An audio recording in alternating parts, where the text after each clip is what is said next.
تو ماں کی دعاؤں میں اللہ کی رضا ہے. ماں راضی ہو جائے تو سمجھ لو خدا راضی ہے. اللہ تعالیٰ جل شانہ نے ارشاد فرمایا وَقَضَىٰ رَبُّكَ أَلَّا تَعْبُدُوا إِلَّا إِيَّاهُ، تیرے رب نے یہ طے کر دیا ہے کہ اس کے علاوہ کسی کی پوجا نہیں کرو گے. وَبِالْوَالِدَيْنِ إِحْسَانًا، اور والدین کے ساتھ اس نے سلوک سے پیش آؤ گے. اِمَّا يَبْلُغَنَّ عِندَكَ الْكِبَرَ أَحَدُهُمَا أَوْ كِلَاهُمَا فَلَا تَقُل لَّهُمَا أُفٍّ وَلَا تَنْهَرْهُمَا، اگر تیرے پاس دو یا دونوں میں سے ایک بڑھاپے کو پہنچ جائیں تو پھر ان کے سامنے تو نے اف بھی نہیں کہنی، اور نہ ان کو جھڑکنا ہے، اور ان سے نرم لہجے میں بات کرنی ہے. جب ماں باپ جوان ہو، بچوں کی ضروریات پوری کر رہے ہیں، ان کے تعلیمی اخراجات اور ان کے معاشی سارے معاملات درست کر رہے ہوں، تو اس وقت تو والدین کی بچے تعظیم کرتے ہی ہیں. امتحان اس وقت شروع ہوتا ہے جب ماں باپ بوڑھے ہو جاتے ہیں اور چلنے پھرنے کی سخت بھی نہیں رہتی، صرف سانس کی ایک ڈوری لٹکی رہتی ہے. اور جس طرح بچہ اپنے بدن سے مکھی بھی نہیں اڑا سکتا تھا، اب یہ حالت ماں باپ پر آ گئی، اور بچے کی طرح مزاج چڑچڑا ہو گیا. زمانے کے حالات بدل گئے، لیکن ماں باپ کی وہ پرانی روش ہے. وہ اسی انداز میں اسی ڈگر میں بات کرتا ہے. یہ آزمائش کے دن ہیں، یہ امتحان کے دن ہے. اب دیکھنا ہے والدین کی اس وقت تعظیم کون کرتا ہے. فرمایا اما یبلغن عندک الکبر، اگر تیرے پاس وہ بڑھاپے کو پہنچ جائیں، دونوں پہنچ جائیں، یا تیری خوش قسمتی کہ دونوں میں سے ایک پہنچ جائیں یا دونوں پہنچ جائیں، تو پھر ان کی تو نے تعظیم کرنی ہے. کیا کیسے تعظیم کرنی ہے؟ فلا تقل لہما اف، تو نے ان کو اف بھی نہیں کہنا. حضرت امام فخر الدین رازی کے حوالے سے میں آج ہی صبح یا گزشتہ شب اف کی تشریحات دیکھ رہا تھا. انہوں نے 12-13 اقوال بیان کیے ہیں، لیکن 2 قول فرماتے ہیں. اف یہ ہے کہ انسان کے بدن کے اوپر جو شفاف رہتا ہو، صاف رہتا ہو، مٹی پڑ جائے، ریت کا ذرہ پڑ جائے تو اس کو پھونک مار کے اس کو ہٹاتا ہے، تو وہ پھونک سے جو آواز پیدا ہوتی ہے اس کو عربی میں اف کہتے ہیں. تو پھر اف ہر اس چیز کے لیے منقول ہو گیا جو ناپسندیدہ ہے. ایک تو قول یہ ہے کہ والدین کے سامنے اس احتیاط سے رہو.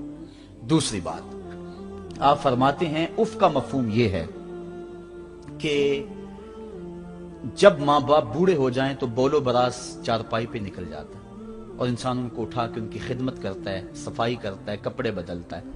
انسان کی طبیعت میں جو فطری نفاست ہے اس کے تحت اس کو ماں باپ سے جو مکروہ اور ناپسندیدہ بو آتی ہے اس سے وہ بچنا چاہتا ہے. وہ نفرت ماں باپ سے نہیں ہوتی، وہ نفرت اس بدبو سے ہوتی ہے جو ماں باپ کے بدن سے یا چارپائی سے یا کپڑوں سے اٹھ رہی ہے. تو بندہ اپنے جو ہے وہ ناک پہ کپڑا رکھ لیتا ہے اس بدبو سے بچنے کے لیے. تو اف کے مفہوم کو بیان کرتے ہوئے حضرت امام رازی کہتے ہیں کہ انسان کو اس بات سے بھی روکا گیا ہے کہ تو اپنے ناک پہ کپڑا رکھ کے اگر ان کو صفائی کر رہا ہوگا تو ماں باپ کے نازک دل پہ کہیں یہ بوجھ نہ آ جائے کہ میرا بیٹا مجھ سے نفرت کر رہا ہے. اس لیے والدین کی تعظیم کا عالم یہ ہے کہ تو کھلے ناک سے ان کی خدمت کرے اور وہ بدبو سہتا رہے، اور اپنے ناک کے اوپر کپڑا بھی نہ رکھے کہ تیرے ماں اور تیرے باپ کے دل کے اندر اتنا خلال اور ملال بھی پیدا نہ ہو. یہ ہے اف کا زمرہ. حضرت امام حسن رضی اللہ تعالیٰ عنہ نے ساری زندگی اپنی والدہ حضرت فاطمہ زہرا کے ساتھ بیٹھ کے کھانا نہیں کھایا تھا. ایک دن حضرت سیدہ فاطمہ نے فرمایا کہ بیٹا میرا جی چاہتا ہے کہ میرے ساتھ تم بیٹھ کے کھانا کھاؤ، لیکن تم نے کبھی بھی میرے ساتھ بیٹھ کے کھانا نہیں کھایا، کیا وجہ ہے اس کی؟